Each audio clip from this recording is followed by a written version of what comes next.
So first of all, we will start with the terminologies commonly used in vocal trainings. So first of all, I'll go from A to Z. Pagka narinig yung sinabi kong a cappella, it means to say that you will have to sing without any accompaniment. So, di ba, ibig sabihin, it's just your raw voice and just the song, and that's about it. I think most of you are familiar with that. Pag sinabi kong belt, or belter voice, sing that song or that part of the song on the loudest possible sound that you can create. Tagalog, birit. So, yun. Kapag ka sinabihan kayo ng coach nyo na, you have to belt it out. So, ibig sabihin nun, without missing out dun sa pitch, sa tono, or sa mga dynamics, pero you have to belt it out. That is an aspect. Belting is one technique na medyo correlated din sa dynamic. Diaphragm, ito naman yung part ng ating bandang abdomen. Imagine niyo yung parang, kumbaga parang, di ba yung sa rib cage natin yung sa rib cage natin, parang may hollow part doon sa gitna. Yun yung diaphragm. Now, if you properly use the best kind of resonance, imagine niyo na lang na the diaphragm is where you push your voice from going up para maging buo siya. Diction, obviously, pronunciation and enunciation of words, how clear it is, hindi mo kinakain yung malinaw at naiintindihan kapag ka narinig ng mga nakikinig sa inyo. Dynamics is the variation of the volume in a given song. So, example of singers who use heavy dynamics is si Lani Misalucha. Forte and fortissimo, Italian terms for loud and loudest. Falsetto, as the word says, it came from the Italian word false. Kasi kumbaga parang false siya in such a way na sa untrained ear, akalain nilang napakataas, sobrang taas at ma-effort na klase ng high range voice, but it's not really na ganun kahirap i-execute. Of all the singing techniques, ito yung minsan pinakamadaling gawin. When you say falsetto, it sounds like this. Mahangin. That is falsetto. Mamaya ipaparinig ko kung ano yung pinagkaiba ng falsetto sa head voice. And most of the time, falsetto and head voice medyo na pag-mix up, ganon. Flat, pag sinabihan kang flat, obviously, sintonado, wala ka sa pitch. Then, yung intonation naman, pero yung intonation kasi is meron kang mga notes na kinakanta, tapos dapat angkop yung note na yon doon sa pitch nung sa pitch nung pinaka-pyesa mo. It's the relation of one note to another. Diba? A song is usually structured. Kasi kung hindi, at saka yung mga notes niya is, kumbaga, parang magkaka-relate sila. Yun. So, kumbaga, parang tama. So, when pronounced, intonation follows. So, kumbaga, parang mga relative talaga yung niya. Relative yung pag-execute niya. Kasi kapag halimbawa na wala ka sa intonation, ganun din ang magiging labas. Parang medyo segue ka rin. Tapos, yun nga, medyo hahaluan mo siya doon sa aspect nga ng pagkaka-pronounce mo. Comparison kasi ang dynamics tsaka intonation. Yes, medyo, yes. Kasi yung rise and fall pa rin naman yung pinag-uusapan pag intonation. Yeah. Pero yung dynamic kasi, loudness and softness naman siya. And softness. So wag nyo siyang i-interchange kasi rise and fall yung ng pitch, yung intonation. Yeah. Another Italian term is legato and passaggio. Pagsasamahin ko na. Yung legato, pag sinabi ng coach nyo na you improve yung legato mo, it means to say na you execute the notes of your song in a smooth way na connected sila. Dito, ito yung isang somehow part ito ng pag-e-execute ng riffs and runs na ko-connect nyo. Kumbaga parang kawing-kawing siya, hindi siya broken ba. Kumbaga parang ang counter, ang parang kabaliktaran ng legato kasi is staccato na sinasabi. Pero i-demonstrate ko rin sa inyo how it would sound if I use legato dun sa same staccato notes na So kumbaga again, kung legato siya, if better days, ganon. So, legato, staccato, malinaw. Alright? Phrasing, it refers the breathing in between the notes na maganda rin pakinggan along with the rhythm of the song. So, dito ka sa part na to huminga. Kung halimbawa masyadong mahaba yung line na yun. Tapos sa original is narinig nyo walang hinga. Ngayon, kung hindi nyo kaya, you properly place your breathing point. Sample ng mahirap na huminga sa song. You try yung, kaso panlalaki siya ha, yung truly, madly, deeply, at saka yung pagbigyan muli. Ayan, Yes, yung mga mahihirap na kunin yung hinga. Pero you have to do some techniques para. Para hindi siya pangit pakinggan. Oo. May isa pang Kasi- example, yung kay Mariah Carey, yung Ayan. I can't live if living is without you. Yung kantang yun. Ayan, normally, and part of that. Halimbawa, yun kay Mariah Carey kasi yung, alam ko talaga na ano. No, I can't forget the feeling, though your face is here. Oo, yan. But I guess that's just the way the story goes. May part doon, pwede mong i-break siya ng ganito. No, I can't forget this feeling, or your face as you were leaving. But I guess that's just the way the story goes. Sabat ba yan? Sabat? Parang gano'n. Sabat ka maghinga. Oo. Doon lang yung nakikita kong part na may convenience eh. Oo. Ayun pa. Convenience sa part na yun eh. Oh, tsaka ito pa pala, nakalimutan ko, yung sa term na sa breathing. So, alam natin, breathing is paghinga. But, in singing, breathing can be done either by the nose or by the mouth. Eto, do not discourage din yung fact na pwede kang huminga sa bibig kapag kumakanta ka. Tingnan nyo yung ibang singers, kasi lalo na kung halimbawang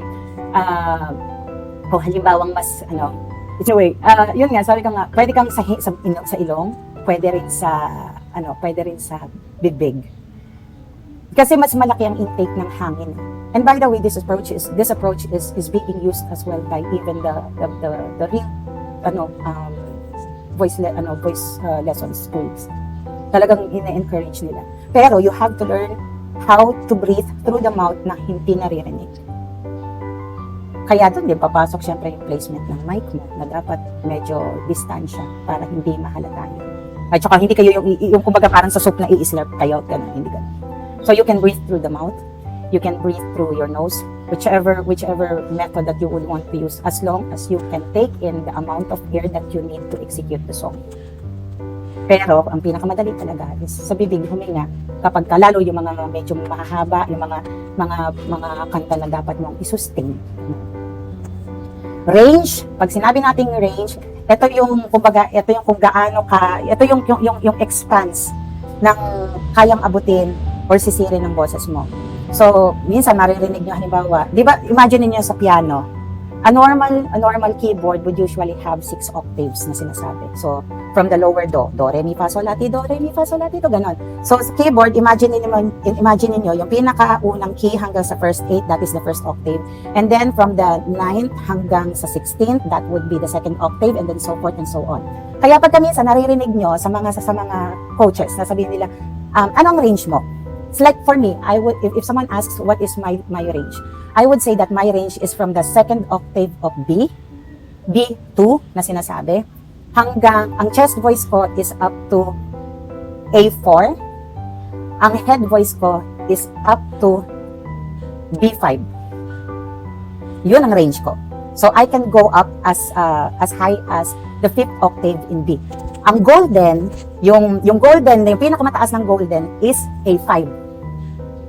A5 siya. Pero, Sobrang taas. mataas na yun. Pero, ito, kung maririnig nyo nung singer noon, pagmata ko na, si AG, yung A5 niya, in-execute niya yun sa chest voice niya. Ako, na-execute ko siya sa head voice ko kasi Grabe yun, ano? mababa. A5 pa lang, oo. A5 chest yun. Oh, tapos chest pa? Chest yun. Grabe yun. Si Regine, abot siya hanggang C6 yata or D6 if I'm not mistaken sa chest. Chest yun. Whistle, of course, can go as high as 8 octave. Yun ang whistle. So medyo ano nyo na yung mga types deep ng voices. So parang ganun siya. So you have the chest voice, kanina nasabi ko ng chest voice. So yung head voice naman, yun nga yung if you are quite limited sa chest range mo, you can extend your range by using your head voice. Kasi ang chest voice is almost similar. Ito, kumbaga itong yung boses na ginagamit natin when you are talking, that is in chest voice. You can even sing in chest voice. That is a sort of speaking voice. So yun nga. Pagka head voice, medyo paaangatin mo yung boses mo sa may bandang ulo mo. Pero you should not lose yung, kumbaga yung kapal niya, yung timbre niya, yung color niya, yung tone niya. Hindi dapat siya maging mahangin. Regine is using this kind of technique na sobrang maganda yung passaggio niya na sinasabi, yung kumbaga parang yung passage niya, yung transition niya from chest to head na hindi nakakalata ng tao. How to distinguish falsetto from head voice? Ito yung falsetto.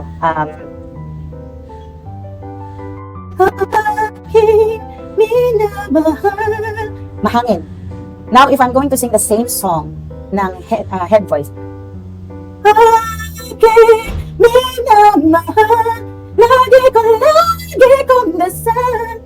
mas makapal. Si falsetto is manipis, mahangin, napakadali kahit na hindi marunong gaano kumanta, napakadaling i-execute ng falsetto. Kaya lang, mahangin siya. Tsaka ang falsetto, usually, you only use falsetto to add drama, to add emotions dun sa to add emotions dun sa kanta. Whereas head voice is used to, yun nga, para i-extend yung range mo kung halimbawang hindi mo kayang abutin using your chest voice, yung mga matataas na yun, yung mga money notes na yun.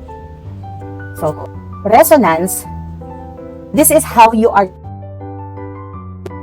going to amplify your vocal sound using certain parts of your body na sinasabi. Pero syempre, yan, the ideal source of your voice should be coming from the diaphragm. Yun nga, you can take it from your diaphragm, you can take it from your throat, you can take it from your, ito yung sinasabi ng nasal sound, diba? Or you can take it from the front part of your face. Sabi nga nila yung sa mask, you can take it from your head.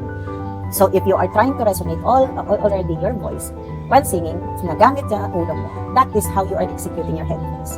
If you are singing in your chest voice, it means to say that you're resonating your voice either from the diaphragm or maybe somewhere in between your throat. Kapag nasal, it means to say that you're trying to resonate your sound dun banda sa medyo harapan ng mukha mo, sa may bandang ilong. Jano Gibbs is a nasal singer because most of the time he resonates his voice sa ilong mo. Kaya ganun ang tunog niya. Falling in love with you. Sa ilong yan. Now, if you're going to resonate it from your diaphragm or from somewhere in between your throat, I'll keep on falling in love with you. Si Kyla, minahanhalo niya kasi actually ang R&B kasi may maraming R&B pieces na medyo magandang dalhin siya i-resonate siya sa bandang ilong. Kaya parang it's a common characteristics of R&B. Resonance and placement, medyo intermixed yan. Yan yung dalawang medyo ano. Kasi, kumbaga, pagka sinabi ng vocal coach nyo na mali yung placement mo, maririnig nyo minsan yan, mali ang placement mo dito sa particular part na to. It means to say na narinig ng coach mo na maaring rinig niya is nanggaling siya sa may bandang throat mo. So, throaty voice siya.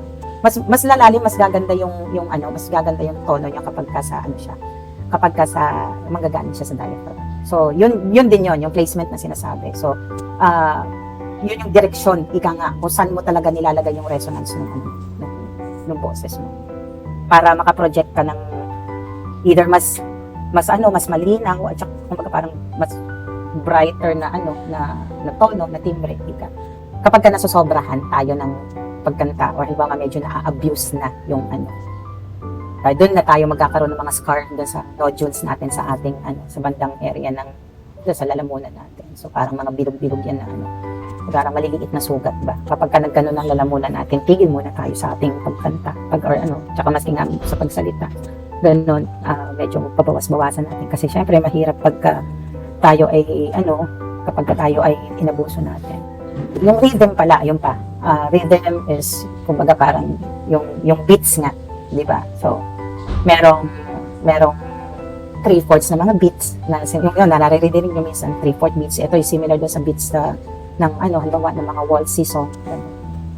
Meron namang parang freestyle lang, so there is no specific pattern. Ito most of the time sa mga instrumentalist naman to. Kumbaga kung associate naman nung singer yung pagkanta niya doon sa rhythm, adjust siya doon sa rhythm ng kanta, di ba? Yung syncopado na yan, yung pagkalapat yung pagkalapat nung melody mo doon sa instrument mo. So kapag ka naririnig niyo yung vocal coach niya na kulang sa syncopata, gano'n, or sobra, gano'n. Or yung torch singing, like in torch singing, not necessarily na fix, yung kumbaga parang well-aligned yung syncopata ng kanta. Kumbaga medyo lihis siya ng bahagya, either nauuna or nahuhuli, pero it adds to the emotion of the song. It adds to the color of the song. So, yun. Pero nagigets niyo yung idea kung ano yung ibig sabihin ng syncopata. Basta yung kung gaano siya kadikit, yung melody mo gaano kadikit dun sa melody.